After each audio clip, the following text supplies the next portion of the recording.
देखिए साथियों, इस मैटर में जो है अवैध कब्जा हटवाने के लिए सीमांकन मेड़बंदी किया गया था, लेकिन जो प्रोसेस किया गया था वो पूरा केस की पत्रावली ही न्यायालय ने कैंसिल कर दी। ठीक है। और देखिए, कब्जा हटवाने के लिए, अवैध कब्जा संबंधी विवाद है या कब्जा हटवाने के लिए काफ़ी सारे ऑप्शन है आपके पास। जैसे मान लीजिए सेक्शन 145 सीआरपीसी है, सेक्शन 25 है, सेक्शन 116 117 है, और इसके अलावा जो है सेक्शन 134 है, स्पेसिफिक रिलीफ एक्ट के 2 सेक्शन है, काफ़ी है। लेकिन डिसीजन आपके एडवोकेट को लेना है कि कब्जा यहाँ पर किस कंडीशन का है और किस सेक्शन से ही हटेगा। मैंने आपको बताया बहुत सारे हैं। तो अगर आप सीमांकन मेड़बंदी करवा रहे हैं या कब्जा हटवाने के लिए प्रोसेस करवा रहे हैं तो इस वीडियो को जान लीजिए, क्योंकि ये पत्रावली खारिज हुई आपके साथ ना हो। ठीक है। तो देखिए साथियों, इस मैटर में हुआ क्या है वो आप जान लीजिए। एक चीज और, यदि आप कोई कानूनी सलाह लेना चाहते हैं तो कॉन्टैक्ट नंबर हमारा वीडियो को डिस्क्रिप्शन में मिल जाएगा। ठीक है। कई लोग कमेंट्स पे करते हैं क्वेश्चन। ठीक है ना।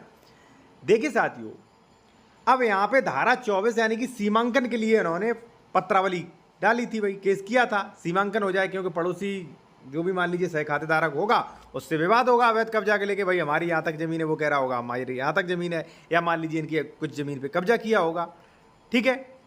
तो धारा 24 की कार्रवाई की गई, यानी कि सीमांकन या मेड़बंदी, कहीं से भी हो आप, सीमांकन मेड़बंदी जो है उससे कब्जा हटाने के लिए लोग उपयोग करते हैं। अब इनके एडवोकेट ने गलती क्या कर दी वो देखिए, बहुत बड़ी गलती। अब पैसा भी बर्बाद, न्याय भी नहीं मिला, अब जो है काफ़ी समय भी लगेगा इनको। गलती ये की इन्होंने कि भाई सीमांकन आप करवा रहे हो, मेड़बंदी करवा रहे हो आप, तो मेड़बंदी की फाइल तभी डाली जा सकती है जब गाटा मिन जुमला नंबर ना हो, या सीधी तौर पे कहें कि उसका बंटवारा हो चुका हो और फिजिकली यानी कि उसमें बटा यानी कि कुरावी डिक्लेरेशन हो चुका हो। अन्यथा आपने कर दी तो वहाँ पे आपकी पत्रावली कैंसिल हो जाएगी। भाई एक बात बताइए, जब आपका कोई भी फाट डिक्लेरेशन नहीं हुआ है तो ऐसी कंडीशन में लेखपाल कानून को कहाँ आपका मेड़बंदी करेंगे जाके? गलत है ना।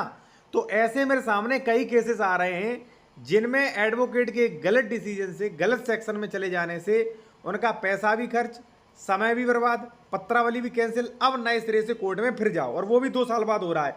ठीक है। 2021 में ये डाला गया था, अब 2024 में निरस्त की कार्रवाई हो रही है। ठीक है। तो यानी कि 3 साल बाद आप फिर जाइए, फिर 3-4 साल चली। और ये हुआ क्यों? एक गलत निर्णय की वजह से, क्योंकि उन्हें अच्छे से देखना चाहिए था कि भाई कब्जा है या विवाद है, ये किस धारा से सॉर्ट आउट सही तरीके से होगा। ठीक है ना।